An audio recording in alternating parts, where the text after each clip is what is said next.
Assalamualaikum warahmatullahi wabarakatuh. Sebelumnya perkenalkan, nama saya Deddy Kusmawardani, mahasiswa psikologi Universitas Mercubuana Yogyakarta, jurusan psikologi dengan nomor induk mahasiswa 2008 10401 kelas 33F. Di sini saya akan menjelaskan cara mengatasi kendala yang dialami saat observasi. Tugas mata kuliah praktikum observasi dan wawancara. Dalam kita mengobservasi, tentu banyak kendala-kendala yang kita jumpai. Terdapat macam-macam kendala yang kita jumpai saat melakukan observasi. Yang pertama ada halo efek, atau yang lebih kita kenal dengan kesan pertama. Halo efek adalah, atau lebih jelasnya, halo efek adalah penilaian terhadap sesuatu atau seseorang dari kesan pertama. Istilah ini pertama kali diperkenalkan oleh Edward Thorndike pada tahun 1920. Penelitiannya mengungkapkan bahwa persepsi negatif yang timbul ketika melakukan penilaian kepada orang lain dapat menurunkan nilai-nilai sifat yang lain. Seperti contoh fenomena yang terjadi misalkan baru-baru ini, ketika seorang public figure yang memiliki wajah tampan atau cantik akan mudah dimaafkan ketika melakukan kesalahan. Orang-orang yang memiliki postur tubuh tinggi dan rupawan juga biasanya dianggap memiliki kecerdasan yang baik. Padahal bila ditilik lebih jauh, tidak ada hubungan yang jelas antara penampilan dan kecerdasan seseorang. Lalu ada beberapa contoh halo effect atau cara mengatasi halo effect bagi kita saat melakukan observasi. Yang pertama, jangan terpengaruh dengan kesan pertama yang coba diungkapkan oleh orang lain. Kesan pertama adalah kesan paling artifisial.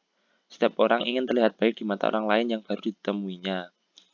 Yang kedua, gali lebih jauh kualitas yang ada dalam diri seseorang. Jika kita adalah seorang pewawancara, maka kita harus gali lebih jauh kualitas yang ada.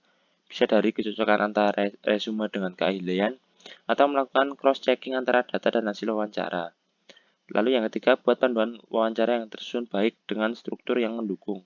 Pastikan panduan interview tersebut sudah terstandarisasi, sehingga baik pertanyaan dan jawaban yang dihasilkan akan selalu objektif. Itu beberapa cara mengatasi halo effect. Yang kedua adalah refleksi observer atau pengalaman emosional.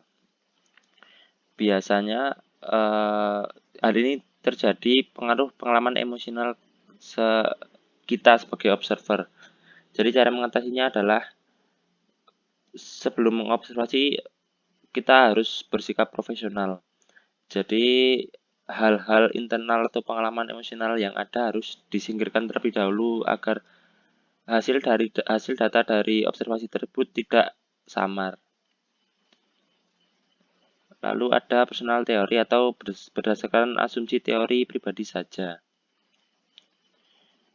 Personal teori biasanya observer mencocokkan asumsi-asumsi teoritis personal yang dimilikinya. Jadi ketika kita mengobservasi ada kendala seperti jawaban atau kesimpulan yang kita ambil dalam observasi berdasarkan teori-teori yang kita ketahui saja. Nah, cara mengatasi kendala tersebut adalah dengan mengurangi ego atau lebih membaca situasi dan kondisi untuk mengalihkan perhatian dari teori-teori yang kita miliki. Jadi, tidak hanya teori yang kita miliki, kita juga harus belajar dari situasi. Lalu kendala selanjutnya adalah personal value. Atau biasanya kita sebagai observer mencocokkan observasi pada harapan-harapan nilai-nilai dan minat-minat pribadi. Ini sebenarnya kendala ini bisa kita cegah dengan menurunkan harapan dan menurunkan minat-minat kita saat mengobservasi dengan dituntutnya nilai profesionalitas. Lalu ada generosity effect. Generosity effect ini cenderung kita sebagai observer berbuat baik dalam situasi yang meragukan, sehingga cenderung memberikan penilaian yang merugikan atau menguntungkan. Jadi saat kita ada dalam situasi yang meragukan, kita kita sebagai observer cenderung mengambil penilaian entah merugikan atau menguntungkan. Makanya saat untuk mengatasi kendala ini kita harus banyak-banyak mencari tahu apa yang akan kita observasi. Karena saat situasi ini terjadi, situasi yang meragukan terjadi, kita akan cenderung memberikan penilaian yang merugikan atau menguntungkan. Jadi sebelum itu terjadi, kita harus tahu betul apa yang akan kita observasi.